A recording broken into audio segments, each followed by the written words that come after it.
Magandang araw po. Ngayon po ay magluluto tayo ng ginataang nangka. Maglagay na po tayo ng anataw ulit sa kawali.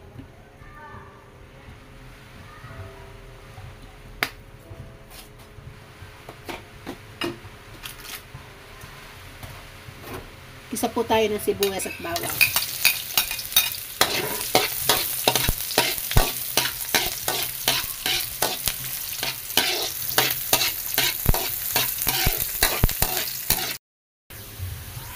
Ilagay na po natin ang nangka.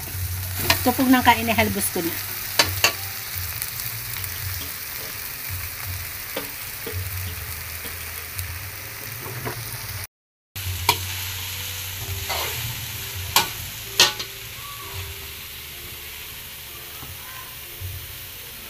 Ilagay na po natin ang pangalawang gata.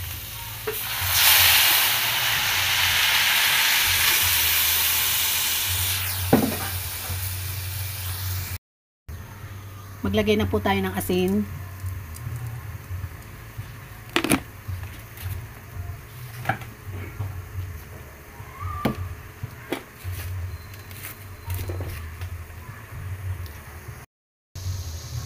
Paminta.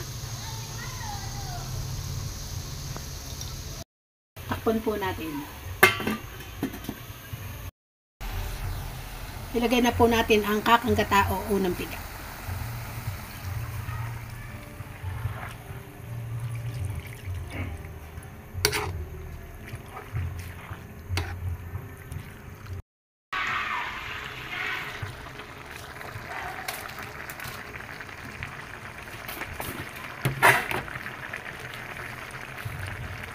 Maglagay po tayo ng asukal para po mabalance ang lasa.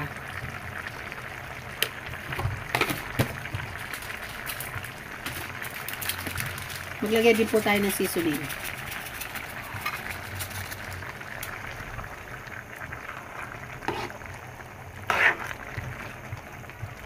Tikman nyo lang po at adjust nyo po ang lasa. Ito at luto na po ang ating ginataang nangka. Maraming salamat po.